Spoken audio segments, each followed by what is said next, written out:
Ponemos de nuevo rumbo a Oriente.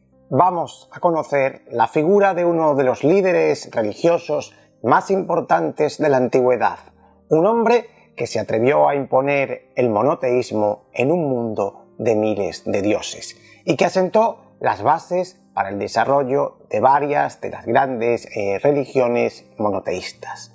Hoy vamos a conocer la mística figura de Zoroastro.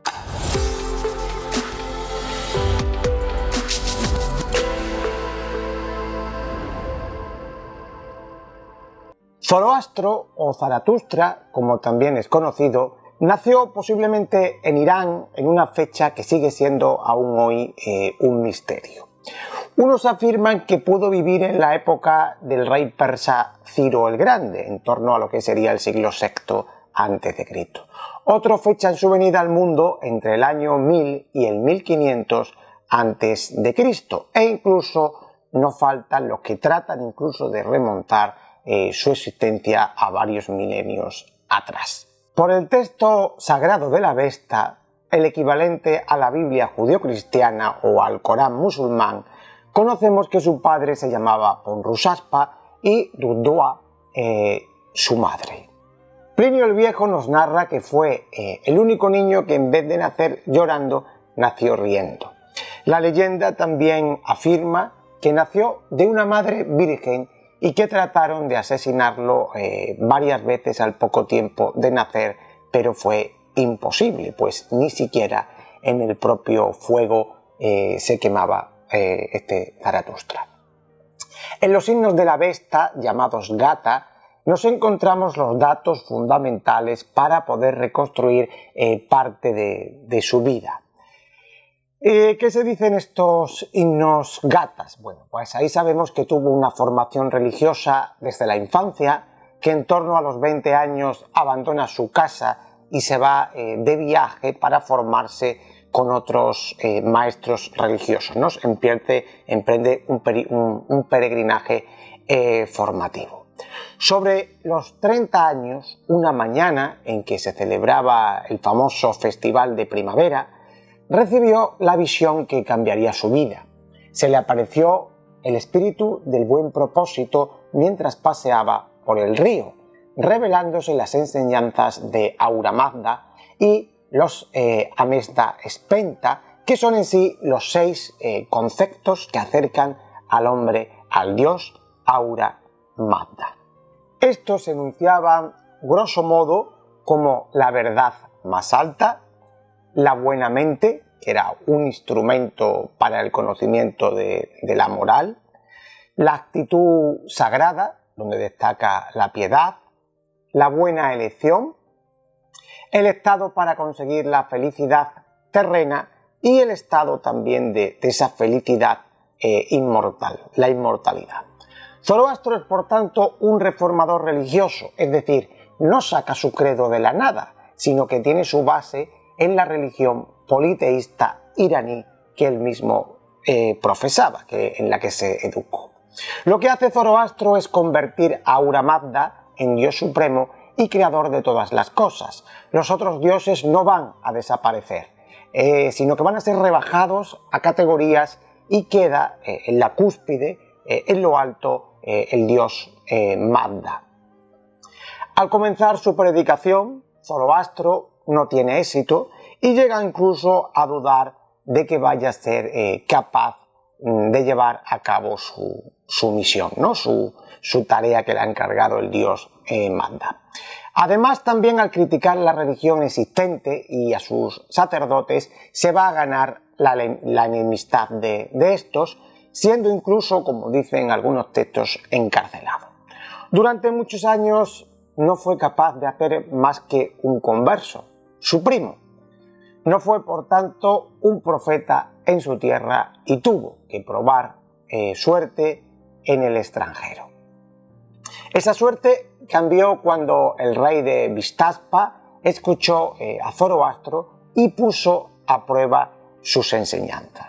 Zoroastro salió al paso perfectamente porque curó también al caballo favorito del rey, y es a partir de este momento cuando empieza su ascenso y sus ideas comienzan a expandirse, aunque va a ser lento durante muchos siglos, y va a tener gran influencia durante el imperio persa aqueménida en el siglo VI antes de Cristo.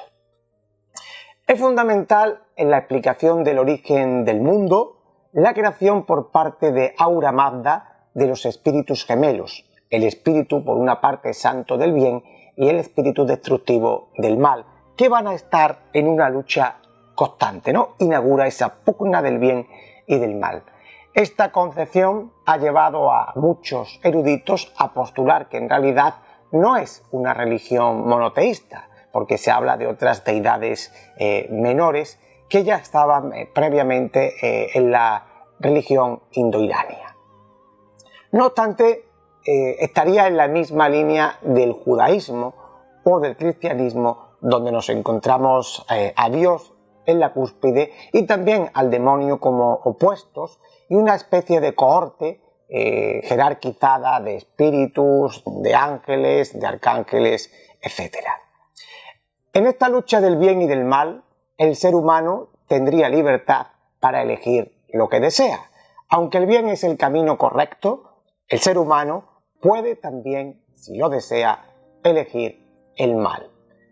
Eso sí, ha de hacerlo de forma personal, sin ser obligado, por su propio razonamiento, por su propio convencimiento. Nos encontramos aquí, por tanto, lo que vamos a conocer posteriormente en la filosofía como el concepto del libre albedrío. Zoroastro habla también por primera vez de un día del juicio final, es decir, que el mal no es una obra eterna y Dios volverá a restaurar el mundo como era en sus orígenes. En ese día del juicio final, el bien se impondrá al mal y llegará cuando lo decida el dios Mazda. Los hombres serán sometidos a una especie de ordalía de fuego, ya que el fuego es el elemento purificador de este dios, limpiando incluso a los pecadores de sus impurezas, ¿no? Si has pecado, en ese día del juicio final, al final de los tiempos, obtendrás el perdón. Para muchos historiadores aquí está el origen del juicio final, que luego van a incorporar otras religiones como por ejemplo el cristianismo. La doctrina de pensamiento moral se apoya en tres principios fundamentales: los buenos pensamientos, las buenas palabras y las buenas obras, ¿no? Una tríada de cómo nos debemos comportar. ¿Cómo son las ceremonias del mazdeísmo, de la religión de Mazda, de Zoroastro? Las ceremonias de la religión suelen ser al aire libre, lejos del templo, en comunión con la naturaleza, a la que deben siempre respetar y rendir también un culto extremo. En estos rituales, el protagonista es el fuego sagrado, símbolo de Mazda y símbolo también del conocimiento, alrededor del cual se ensalzaban las plegarias y se ensalzaban también las alabanzas. Zoroastro rechazará el sacrificio de los animales a los dioses y el uso excesivo del alucinógeno ahoma, que era la base de los ceremoniales iraníes, posiblemente para posibilitar el contacto con la divinidad, ¿no? Alcanzar esos estados de conciencia elevados. Es por ello que entrará en conflicto con los sacerdotes tradicionales, que adoraban y hacían sacrificios a dioses como Mitra, al que se les sacrificaban toros. La no violencia de Zoroastro, por tanto, se hace extensiva también a los animales. Elimina que se sacrifiquen. ¿Cómo es el más allá para el zoroastrismo, para esta religión de Zoroastro? Cuando hablamos del más allá hay que tener en cuenta que Zoroastro introduce una clara distinción entre el cuerpo, por una parte, y por otra parte el alma. Cuando una persona muere, su cuerpo va a permanecer 3 días al lado del alma. Y entonces ese día, el tercer día, el alma entona un canto que declarará si ha sido buena o mala en la vida, y posteriormente será conducida por el puente del Chimbá para ser sometida al juicio por el dios Ahura Mazda. Si es buena, irá al paraíso. Si es mala, pues va a ir a los infiernos. Si las acciones buenas y malas están equilibradas, irá a una especie de limbo o purgatorio, pero no eternamente, como hemos dicho, sino hasta el día del juicio final, en el que Aura Magna elimine del mundo el espíritu del mal y ese día se produzca también la resurrección de los muertos. Tenemos que recordar que la idea del paraíso es también aquí innovadora, alejada de las creencias previas en las que al morir se iba a un mundo lúgubre y sombrío para toda la eternidad. Algunos emperadores persas, como Darío I, rindieron culto a Aura Magna, pero no impusieron tajantemente la religión de Zoroastro, ya que permitieron la coexistencia de todos esos credos para fortalecer el imperio. Recordemos que incluso Darío I había permitido a los judíos ser liberados de su cautiverio en Babilonia y volver de nuevo a su patria. A medida que se va desarrollando el imperio persa, la religión de Zoroastro va a ir cobrando importancia y se van a empezar a fijar por escritos un corpus teórico que no se sabe a ciencia cierta cuánto tiempo llevaba ya en la tradición oral. Entonces nos es complejo remontarnos a sus orígenes. Hablamos del corpus teórico de la Avesta, que es la colección de textos sagrados del zoroastrismo, como la Biblia para los cristianos o el Corán para los musulmanes, ¿no? El Avesta, libro sagrado. El original se ha perdido. Apenas conservamos hoy un cuarto de ese contenido original del mundo persa, por lo que no nos es sencillo poder reconstruir al completo estas creencias.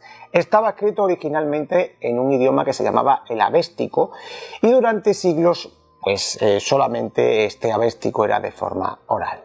La etapa de auge del zoroastrismo será durante la época del imperio persa sasánida, es decir, desde el 224 al 651 después de Cristo, en la que se hace religión oficial del imperio.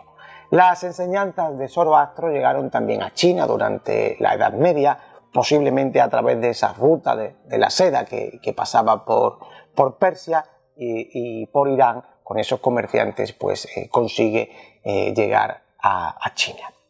Con la llegada del Islam y con la caída del imperio sasánida, el zoroastrismo va perdiendo poco a poco peso hasta prácticamente ir desapareciendo en todas esas zonas donde tenía gran peso. En la actualidad, pervive en sitios como la India, Pakistán, Irán, Afganistán o Azerbaiyán. Se estima que más o menos actualmente cuenta con unos 140.000 creyentes, ¿no?, que todavía profesan esa religión. Por último, podemos decir que Zoroastro se casó 3 veces y tuvo numerosos hijos. Falleció a la edad de 77 años. No sabemos bien cómo murió, aunque algunas fuentes apuntan que fue asesinado por un sacerdote del pueblo de los tuillas. Escritos posteriores hablan de que Zoroastro ha de venir de nuevo al mundo, ¿no?, en 3 transformaciones o en 3 reencarnaciones o incluso en 3 hijos suyos, ¿no?, que lo representarán. Pues hasta aquí, amigos, nuestro deambular de hoy por el mundo de la cultura. Si quieres seguir aprendiendo, tenemos cientos de vídeos en el canal para que puedas seguir saciando tu curiosidad. Ya sabes, si te ha gustado, déjanos un like, suscríbete a nuestro canal, comenta y comparte.